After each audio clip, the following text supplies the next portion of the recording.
Hi hello welcome back to our YouTube channel. So ನಾನಿವತ್ತು chicken ಬಿರಿಯಾನಿಯನ್ನು ಸಿಂಪಲ್ಲಾಗಿ ಮನೇಲೇ ಹೇಗೆ ಮಾಡ್ಕೊಳ್ಳೋದು ಅಂತ ಹೇಳಿ ತಿಳಿಸ್ಕೊಡ್ತಾ ಇದ್ದೀನಿ.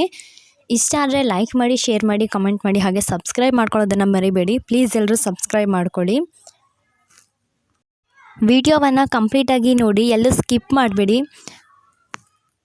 ಬೇಕಾಗಿರುವಂತಹ ಸಾಮಗ್ರಿಗಳನ್ನು ನೋಡೋಣ. ಮೊದಲಿಗೆ ನಾನಿಲ್ಲಿ 2ರಿಂದ 3 ಈರುಳ್ಳಿಯನ್ನು ಸ್ಲೈಸಾಗಿ ಕಟ್ ಮಾಡ್ಕೊಂಡಿದ್ದೀನಿ. ಹಾಗೆ 5ರಿಂದ 6 ಹಸಿಮೆಣಸಿನ್ಕಾಯನ್ನು ಉದ್ದುದ್ದಾಗಿ ಕಟ್ ಮಾಡ್ಕೊಂಡಿದ್ದೀನಿ. 2 ಟೊಮೊಟೊವನ್ನು ಚಿಕ್ಕದಾಗಿ ನಾನು ಕಟ್ ಮಾಡ್ಕೊಂಡಿದ್ದೀನಿ. ಹಾಗೆ ಸ್ವಲ್ಪ ಕೊತ್ತಂಬರಿ, ಮಸಾಲೆ ಐಟಮ್ಸ್ ಅಂತಂದರೆ ಪಲಾವ್ ಎಲೆ, ಚಕ್ಕೆ, ಲವಂಗ, ಕಸ್ತೂರಿ ಮೆಂತ್ಯ, ಮರಾಠಿ ಮೊಗ್ಗನ್ನು ತೊಗೊಂಡಿದ್ದೀನಿ. ಇನ್ನು ಮುಂದೆ ನಾನು ಯಾವ್ಯಾವುದನ್ನು ಐಟಮ್ಸ್ ಹಾಕ್ತೀನಿ ಅಂತಲೂ ಸಹ ತೋರಿಸ್ತೀನಿ. ಮೊದಲಿಗೆ ನಾನಿಲ್ಲಿ ಪಾತ್ರೆಯನ್ನು ಕಾಯೋದಕ್ಕೆ ಇಟ್ಟಿದ್ದೀನಿ. ಅಂದರೆ ನಾನು ಇವಾಗ ಕುಕ್ಕರಲ್ಲಿ ಮಾಡ್ತಾಯಿದ್ದೀನಿ. ಕುಕ್ಕರ್ ಕಾಯ್ತಿದೆ. ಕುಕ್ಕರ್ ಕಾದಿದ ನಂತರ ನಾನು ಇಲ್ಲಿ ಎಣ್ಣೆಯನ್ನು ಹಾಕ್ತಾಯಿದ್ದೀನಿ. ಅಂದರೆ 2 ಟೇಬಲ್ ಸ್ಪೂನಷ್ಟು ಎಣ್ಣೆಯನ್ನು ಹಾಕ್ಕೋಬೇಕು. ಎಣ್ಣೆ ಸ್ವಲ್ಪ ಬಿಸಿ ಆಗಬೇಕು. ಸ್ವಲ್ಪ ಬಿಸಿಯಾದ ನಂತರ ನಾವಿಲ್ಲಿ ಎಣ್ಣೆಗೆ ಮಸಾಲೆ ಐಟಮ್ಸ್ ಏನಿತ್ತೋ ಪಲಾವ್ ಎಲೆ, ಚಕ್ಕೆ, ಲವಂಗ, ಕಸ್ತೂರಿ ಮೆಂತ್ಯ ಎಲ್ಲ ಅದನ್ನು ಹಾಕಬೇಕು. ಹಾಕಿ ಸ್ವಲ್ಪ ಫ್ರೈ ಮಾಡ್ಕೊಳ್ಬೇಕಾಗುತ್ತೆ. ಇವಾಗ ನಾನು ಇದಕ್ಕೆ ಹಸಿಮೆಣಸಿನ್ಕಾಯನ್ನು ಹಾಕ್ತಾಯಿದ್ದೀನಿ. ಸೊ ಹಸಿಮೆಣಸಿನ್ಕಾಯಿ ಸ್ವಲ್ಪ ಫ್ರೈ ಮಾಡಬೇಕು. ಹಸಿಮೆಣಸಿನ್ಕಾಯನ್ನು ಮೊದಲೇ ಹಾಕೋದ್ರಿಂದ ಫ್ಲೇವರ್ ಕೂಡ ಚೆನ್ನಾಗಿರುತ್ತೆ. ಅಂದರೆ ಬಿರಿಯಾನಿ ತುಂಬ ಚೆನ್ನಾಗಿ ಬರುತ್ತೆ. ಹಸಿಮೆಣಸಿನ್ಕಾಯಿ ಫ್ರೈ ಆದಮೇಲೆ ನಾನಿವಾಗ ಇದಕ್ಕೆ ಈರುಳ್ಳಿಯನ್ನು ಹಾಕ್ಕೊಳ್ತಾ ಇದ್ದೀನಿ. ಈರುಳ್ಳಿಯನ್ನು ಚೆನ್ನಾಗಿ ಫ್ರೈ ಮಾಡ್ಕೊಳ್ಬೇಕು. ಅದು ಸ್ವಲ್ಪ ಬ್ರೌನ್ ಕಲರ್ ಆಗಬೇಕು. ಅಲ್ಲಿವರೆಗೂ ಸಹ ನಾವು ಚೆನ್ನಾಗಿ ಫ್ರೈ ಮಾಡ್ಕೊಳ್ಬೇಕಾಗುತ್ತೆ ಈರುಳ್ಳಿಯನ್ನು.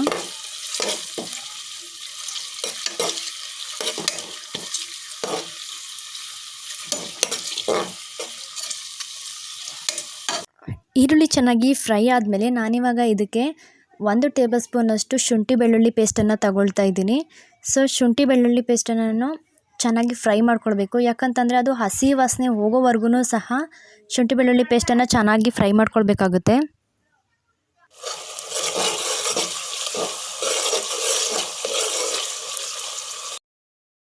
ಈರುಳ್ಳಿ ಚೆನ್ನಾಗಿ ಇವಾಗ ಫ್ರೈ ಆಗಿದೆ. ಇದಕ್ಕೆ ನಾನಿವಾಗ ಕಟ್ ಮಾಡ್ಕೊಂಡಿರುವಂತಹ ಟೊಮೊಟೊವನ್ನು ಹಾಕ್ಕೊಳ್ತಾ ಇದ್ದೀನಿ. ಸೊ ಟೊಮೊಟೊ ಚೆನ್ನಾಗಿ ಮೆತ್ತೆ ಆಗೋವರೆಗೂ ಸಹ ನಾವಿಲ್ಲಿ ಫ್ರೈ ಮಾಡ್ಕೊಳ್ಬೇಕಾಗುತ್ತೆ. ಅದೆಲ್ಲ ನೀರು ಬಿಟ್ಟು ಕಂಪ್ಲೀಟಾಗಿ ಅದು ಮೆತ್ತೆ ಆಗಬೇಕು. ಅಲ್ಲಿವರೆಗೂ ಸಹ ನಾವಿಲ್ಲಿ ಫ್ರೈ ಮಾಡ್ಕೊಳ್ಬೇಕಾಗುತ್ತೆ ಟೊಮೊಟೊವನ್ನು. ಟೊಮೊಟೊ ಫ್ರೈ ಆದಮೇಲೆ ನಾನಿವಾಗ ಇಲ್ಲಿ ಅರ್ಧ ಸ್ಪೂನಷ್ಟು ಅಚ್ಕಾರದ ಪುಡಿಯನ್ನು ಹಾಕ್ಕೊಳ್ತಾ ಇದ್ದೀನಿ. ಸೊ ಮೊದಲೇ ನಾವು ಮೆಣಸಿನ್ಕಾಯಿ ಹಾಕಿರೋದ್ರಿಂದ ನಮಗೆ ಖಾರ ಎಷ್ಟು ಬೇಕೋ ಅಷ್ಟನ್ನು ಹಾಕ್ಕೊಳ್ಬೋದು.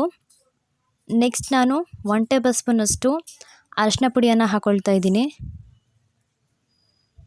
ಚೆನ್ನಾಗಿ ಫ್ರೈ ಮಾಡ್ಕೊಳ್ಬೇಕು. ಹಾಗೆಯೇ ಅದಾದ ನಂತರ ನಾನು 1 ಟೇಬಲ್ ಸ್ಪೂನಷ್ಟು ಗರಂ ಮಸಾಲವನ್ನು ಹಾಕ್ಕೊಂಡು ಚೆನ್ನಾಗಿ ಫ್ರೈ ಮಾಡ್ಕೊಳ್ಬೇಕಾಗುತ್ತೆ. ಕಂಪ್ಲೀಟಾಗಿ ಅದನ್ನು ಚೆನ್ನಾಗಿ ಫ್ರೈ ಮಾಡ್ಕೊಳ್ಬೇಕು. ಅದಾದ ನಂತರ ನಾನಿಲ್ಲಿ 1 ಟೇಬಲ್ ಸ್ಪೂನಷ್ಟು ತುಪ್ಪವನ್ನು ಹಾಕ್ಕೊಳ್ತಾ ಇದ್ದೀನಿ. ಯಾಕಂದರೆ ಚಿಕನ್ ಹಾಕೋದ್ರಿಂದ ತುಪ್ಪವನ್ನು ಸ್ವಲ್ಪ ಕಡಿಮೆನೇ ಹಾಕ್ಕೊಳ್ಳಿ. ನಾನಿಲ್ಲಿ 1 kgಯಷ್ಟು ಚಿಕನನ್ನು 2-3 ಸಲ ತೊಳೆದು ಇಟ್ಕೊಂಡಿದ್ದೀನಿ. ಇವಾಗ ಫ್ರೈ ಆಗಿರುವಂತಹ ಮಸಾಲೆಗೆ ನಾನಿಲ್ಲಿ ತೊಳೆದಿಟ್ಕೊಂಡಿದ್ದಂತಹ ಚಿಕನನ್ನು ಹಾಕ್ತಾಯಿದ್ದೀನಿ. ಸೊ ಕಂಪ್ಲೀಟಾಗಿ ಚಿಕನೆಲ್ಲ ಹಾಕಾದ್ಮೇಲೆ ನಾವಿಲ್ಲಿ ಇದನ್ನು ಚೆನ್ನಾಗಿ ಫ್ರೈ ಮಾಡ್ಕೊಳ್ಬೇಕಾಗುತ್ತೆ. ಸೊ ಅದು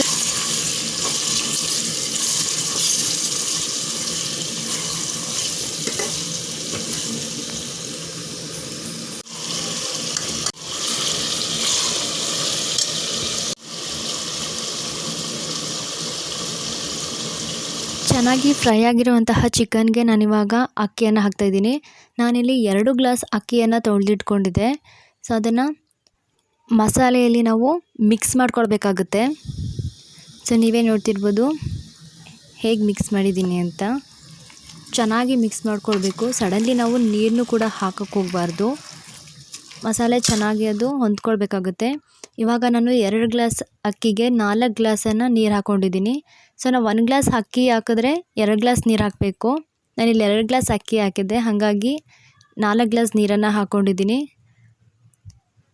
ಚೆನ್ನಾಗಿ ಸ್ವಲ್ಪ ನೀರಲ್ಲಿ ಬೇಯಬೇಕು. ಅದಾದಮೇಲೆ ನಾನಿಲ್ಲಿ ರುಚಿಗೆ ತಕ್ಕಷ್ಟು ಉಪ್ಪನ್ನು ಸೇರಿಸ್ಕೊಳ್ತಾ ಇದ್ದೀನಿ. ಮಸಾಲೆ ಇವಾಗ ಕುದಿ ಬರ್ತಿದೆ. ಸೊ ಕುದಿ ಬರ್ತಿರುವಂತಹ ಮಸಾಲೆಗೆ ನಾನಿಲ್ಲಿ ಕಟ್ ಮಾಡ್ಕೊಂಡಿರುವಂತಹ ಕೊತ್ತಂಬರಿ ಸೊಪ್ಪನ್ನು ಹಾಕ್ತಾಯಿದ್ದೀನಿ. ಹಾಕಿ ಚೆನ್ನಾಗಿ ಇದನ್ನು ಮಿಕ್ಸ್ ಮಾಡ್ಕೊಳ್ಬೇಕಾಗುತ್ತೆ.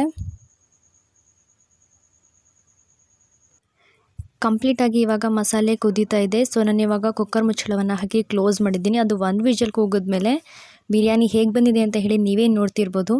ಸೊ ಇಷ್ಟ ಆದರೆ ಲೈಕ್ ಮಾಡಿ, ಶೇರ್ ಮಾಡಿ, ಕಮೆಂಟ್ ಮಾಡಿ, ಹಾಗೆ ಸಬ್ಸ್ಕ್ರೈಬ್ ಮಾಡ್ಕೊಳ್ಳೋದನ್ನು ಮರಿಬೇಡಿ. ಎಲ್ಲರೂ ಸಬ್ಸ್ಕ್ರೈಬ್ ಮಾಡ್ಕೊಳ್ಳಿ. Thank you for watching.